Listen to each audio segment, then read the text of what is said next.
Olá, hoje eu quero meditar contigo no livro de Atos dos Apóstolos, capítulo número 17. Estaremos fazendo leitura dos versos de número 22 a 24.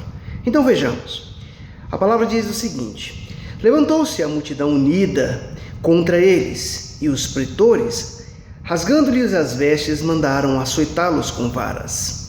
E depois de lhe darem muitos açoites, os lançaram no cárcere, ordenando ao carcereiro que os guardasse com toda a segurança. Este, recebendo tal ordem, levou-os para o cárcere interior e lhes prendeu os pés no tronco. Certamente a primeira pergunta que nós nos fazemos neste momento é a respeito de quem esse texto sagrado está falando. E eu posso lhe assegurar que esse texto então está falando de Paulo e Silas. Eu quero dar um título ao nosso momento de reflexão, e o título mais apropriado para esta mensagem certamente será: qual o propósito do isolamento? Então vejamos, nós podemos observar à luz do texto sagrado de todo o capítulo 17 que Paulo e Silas, então, eles estão vivendo um dos momentos de tamanha emoção na vida deles. Estavam agora fazendo a sua segunda viagem missionária e pretendiam inicialmente ir levar a palavra de Deus para a Ásia, mas por providência divina houve ali algumas situações adversas que acabou surtindo uma decisão diferente da decisão inicialmente tomada por aqueles homens. Aqueles missionários então escutam a voz do Senhor Deus e aparece a Paulo um homem em visão que vai pedir socorro.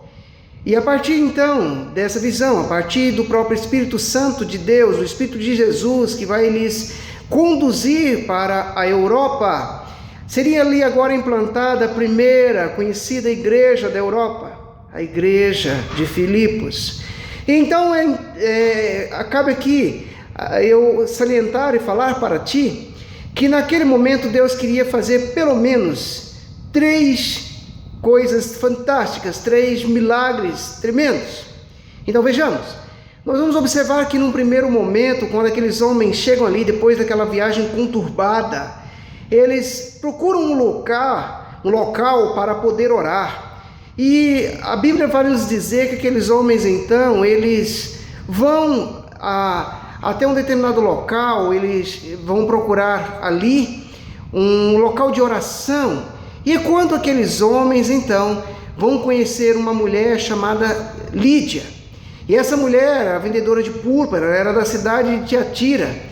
E naquele momento, naquele sábado, quando eles vão sair para um local de oração, eles então vão falar da palavra de Deus, e a palavra, naquele momento, fala de uma maneira profunda ao coração de Lídia. E é interessante que aquela mulher foi tão tocada por aquela palavra, que ela os constrange a ir até a casa dela. E aquela mulher então, ela é convertida, aquela mulher entrega a sua vida, e a vida daquela família é entregue ao Senhor Jesus. Mas vai acontecer então um segundo episódio naquela ocasião. Paulo e Silas, como de costume, sempre iam àquele local para orar, e eles percebiam que sempre que eles iam àquele local para orar, uma moça sempre saía ali na mesma hora. E quando ela via aqueles 2 homens, ela lhes dizia: esses são servos do Deus Altíssimo que nos anunciam a palavra de Deus no nome de Jesus. E Paulo começou a ficar perturbado com aquilo. Então naquele momento Paulo fita os olhos naquela mulher e vai expulsar o demônio de adivinhação que havia naquela mulher. Porém, os donos daquela moça, eles ficam furiosos com Paulo, e eles vão então contar para as autoridades daquela cidade. E é quando então, naquela situação, as pessoas daquele local ficam furiosas e elas vão procurar ali os pretores. E se nós queremos saber o que significa pretores, pretores ali, queridos, eram pessoas conhecidas como magistrados que propagavam a justiça, ou pelo menos deveriam fazê-lo. E após a averiguação daquilo, aqueles homens então acham convenientes açoitar Paulo e Silas, e eles apanham com varas, e depois de muitos açoites, depois de uma surra severa, aqueles homens então são lançados no cárcere, são levados para a prisão. Acontece que quando aqueles homens então chegam até o cárcere, não bastou ser levados apenas para a cadeia, mas o pior ainda estava acontecendo, foram levados para a solitária, prisão de segurança máxima. Mas aí de repente nós vamos perceber algo. Havia ainda um terceiro alvo, como eu havia dito. 3 propósitos deveriam ser feitos naquele lugar, e 2 nós já vimos. O propósito da vida de Lídia, ela e sua família. Depois nós vamos observar ainda que aquela moça endemoniada, ela agora está liberta. Mas havia ainda um terceiro propósito.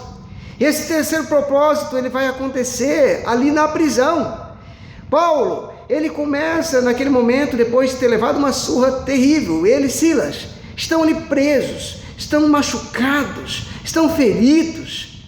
E certamente, numa situação como essa, o que você faria? O que você faria? Principalmente se você que conhece a Deus, o que você faria? Talvez você iria reclamar, talvez você ia imaginar, por que Deus está permitindo isso acontecer na minha vida? Mas é assustador a atitude de Paulo e Silas. A Bíblia nos relata que por volta da meia-noite eles oravam e cantavam. Cantavam louvores a Deus, e os demais companheiros de prisão os escutavam. Honestamente, eu não sei o que eles cantavam.